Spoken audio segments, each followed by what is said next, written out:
Welcome, everybody, to the G&G post-game show. My name's Jacob Falk. Alongside me is Francis Beck, live here at Highmark Stadium as we close out Section 6 championship football. And in Class AA, your Bennett Tigers get the job done over the Jamestown Red and Green. And what a dominant effort they had here throughout this contest, Francis. Yeah, they really had from start to finish. The return after their defense made the initial 3-and-out. Jack Estridge, the fourth, returned the punt for the touchdown. That was his first of 4 touchdowns for the day. And Jamestown did everything they could to keep it close. It just was too much against the power of this Bennett team on both sides of the football. And there was a point where he was shaken up in the end of the first half. We were unsure if he was going to continue on for the rest of this game, but he put that helmet back on, got going out there, and he was able to light it up in the second half. Probably had a better performance in the second half than he did in the first. Yeah, this was a kid that we've been, following for the past few years. He started out at Canisius, had a good couple of years, and then transferred to Bennett last year. Just one of the super fast kids, and you really saw it on his last touchdown that he went 90 yards after it seemed like he was about to be stopped. He just kind of went to the outside and took it all the way 90 yards for a touchdown. Yeah, he had a great performance in this one to put Bennett over the edge. And what was also a big key was the defense for Bennett.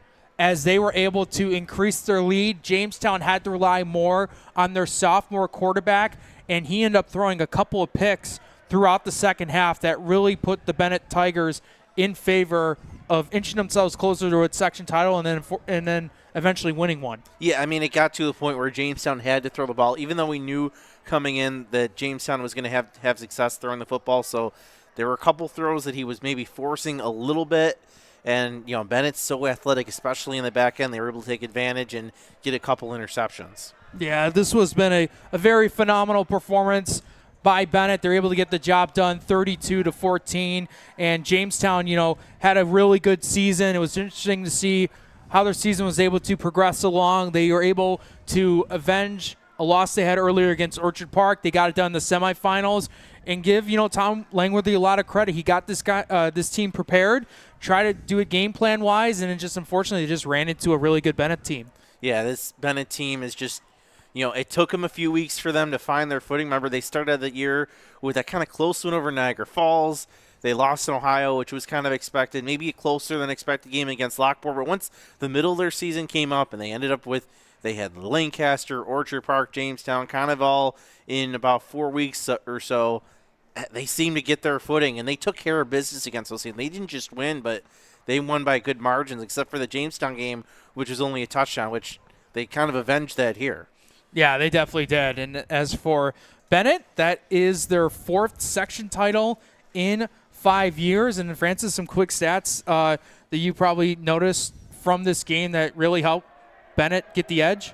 Yeah, I was looking at total yards in the second half, 32 for Jamestown. So that says a lot about this Bennett defense to hold Jamestown to 32 total yards of offense. That really was the big difference. Jamestown was able to move the ball a little bit in the first half.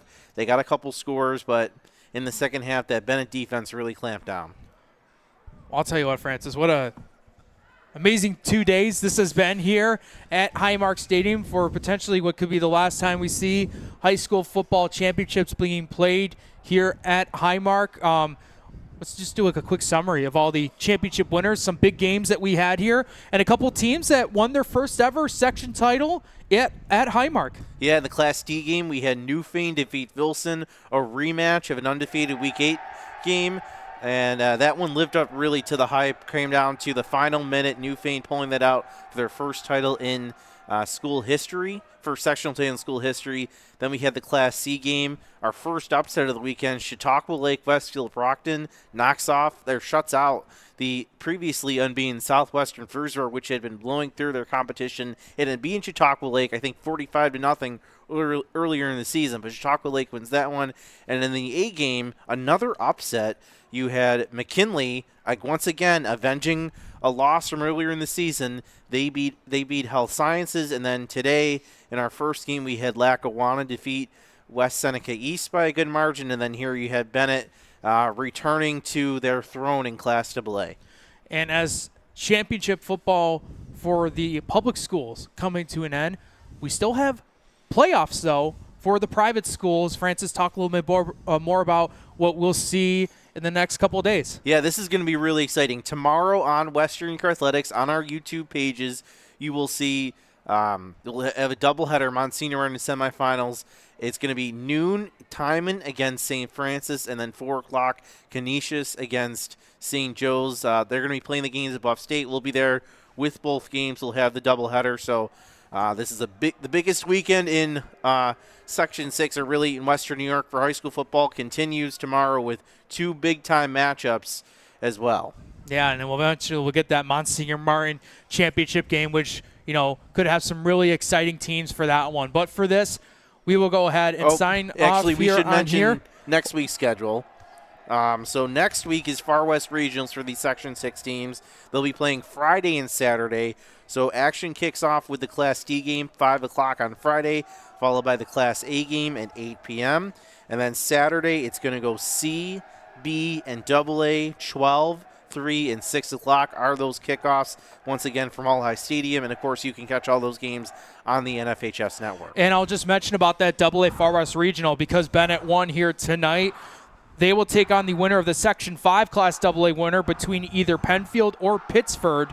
That game will get going Saturday night at 7 at SUNY Brockport. So plenty more of high school football coming your way tomorrow and next week. But for us, we sign off on this one. Congratulations to all the teams that have won their section titles. And we can't thank enough for you guys for getting this opportunity to have you guys come along for the ride. And we thank you guys for tuning in here on Twitter, Facebook, and YouTube. For our producer and graphics guys, Evan Tringali, our highlights man, on-air guy, and producer, Francis Beck, my name is Jacob Fayak. Thank you guys so much for tuning in to our G&G Fitness postgame show. It's been a fun ride, but we'll have plenty more of high school football coming your way next week. But for now, we sign off. Have a great weekend, everyone. Why do you exercise? To look better? To feel better? To drop a few pounds? To train for an event? To defy age? Or to keep your ability to say yes to the things you love to do? Whatever motivates you, G&G Fitness Equipment is here to get you there. Treadmills, ellipticals, rowers, bikes, home gyms, and accessories. We'll pair you with the right equipment, teach you how to use it, and be there every step of your fitness journey. G&G